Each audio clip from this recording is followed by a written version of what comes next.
What's up, everybody? Welcome to Podcast Now. I'm Alex, and in this video, I want to go over the Rise of the Ronin previews. They dropped tonight, and they're pretty good. I don't want to say mixed because there is definitely some negatives, but I do think the positives outweigh the negatives in all of the videos and all of the articles that I have seen, but it is not all positive. So I guess however you want to classify that. But we're going to talk about it on this video. I'm very excited for this game. I've said before, Dragon's Dogma kind of gets priority just because I love the first game so much and the second game looks so good. I am going to get Rise of the Ronin probably the exact same day, the day it launches, and maybe like alternate back and forth. It's just that Dragon's Dogma might get first dibs.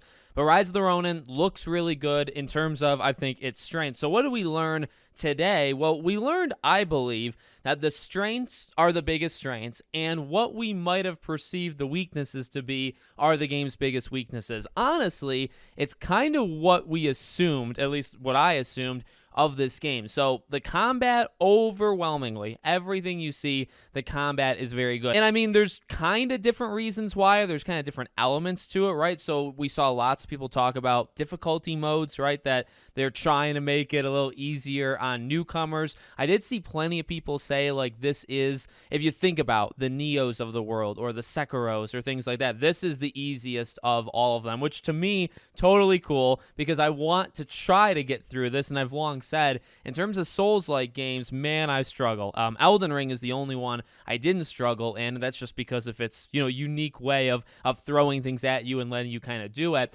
So I'm happy to hear it. I'll take the loss there and say, if I can maybe go on the easier difficulties, that's cool. However, there's more than that, right? There's the companions and being able to swap between them and kind of doing it at the best moments you can think of, where maybe you're opening up an enemy and then you switch to your companion that's maybe behind the enemy, take them out, or you can do takedowns in this game, very much like Assassin's Creed 2 almost, but you can actually, like on higher enemies, you can almost do a dual takedown. You can hit the enemy first and then your companion can kind of finish them off. So again, in terms of difficulty and combat, it's really good, but it's really good for more than just what you can visually see, right? The blocking and parrying and just the basic combat, getting weapons from enemies, learning it, and then using it in battles. I mean, all of that's there, but then there's kind of the smaller things with companions and difficulty, etc. So that really does seem to be the game's biggest strength. And again, I say that in the sense that we all, at least I, knew that, right? I think a lot of people, knew that from based off what we saw and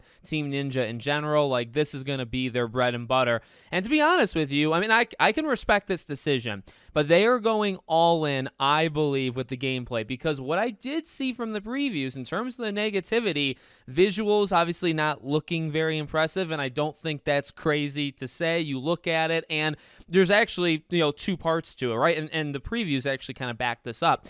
The aesthetic and like the setting of it looks very cool, and I think some of that can kind of like make up for the literal, whether it's textures or whether it's character's face, which I guess that's also textures, right? If it's like a character's face, but just those smaller details. I saw a couple previews that said like it's not like it's slightly weaker. It's that, okay, the visuals, like, it definitely is a downgrade from what we're used to in 2024, what we're used to on PS5. You'll notice that this doesn't look anywhere near as good as, say, other games. And you can see it from the trailers. Again, like, setting and kind of atmosphere, like, it's got something going on. And even like the flying device, a little Assassin's Creed 2 action in there, right? Like, it looks cool in that way. But again, the previews kind of highlighted, hey, the streets are kind of dead, right? Like, there's actually not a lot going on in terms of like life, in this game. So, again, I mentioned they're going all in on combat. That seems to be this game's biggest strength. I did see a preview that talked about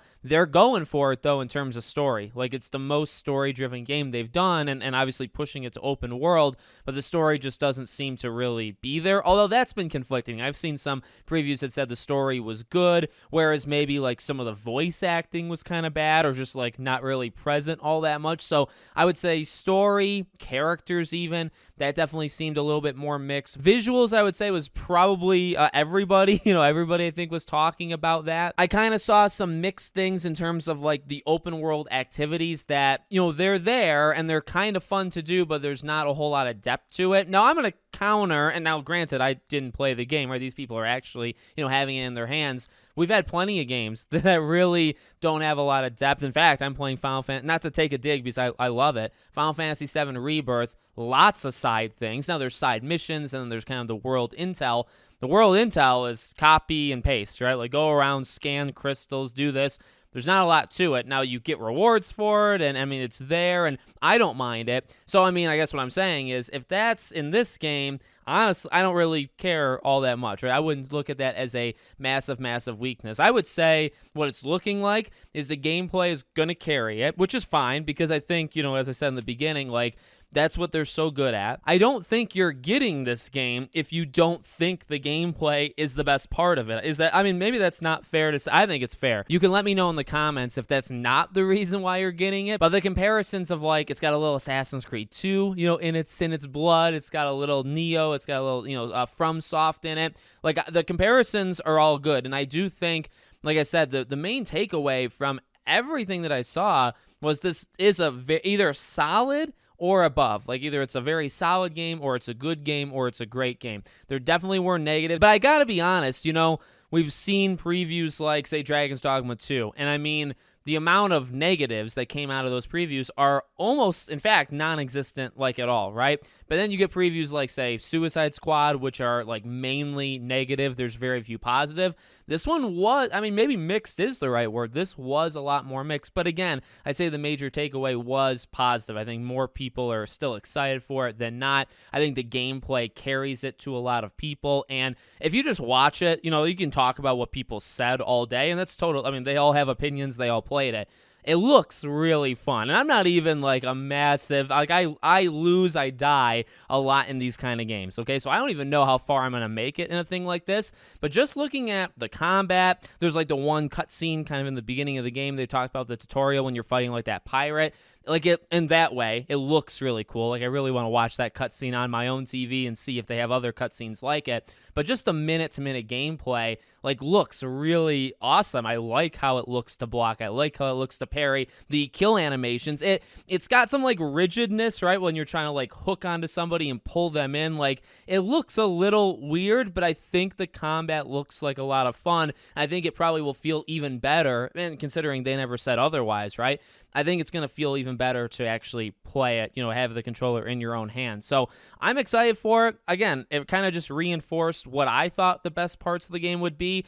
And everything else, it's like, well, to be honest, and it's not pushing it all away like it doesn't matter. I think some things in maybe this game matter more than others, but for me, I never thought this game was going to be like the most beautiful game of all time. Not even close. I didn't think there'd even be a strong story or characters. Like, I was getting it for the challenge. I was getting it for the cooperative elements. I was getting it for the gameplay. And if I want other things, then there's actually another game on the same day in Dragon's Dogma 2 that you might be able to find other elements in, right? So that's my thoughts on it. You let me know what you thought of the previews. Make sure, as always, you're subscribed to the channel, bell icon turned on, and I hope to see you all on the next one.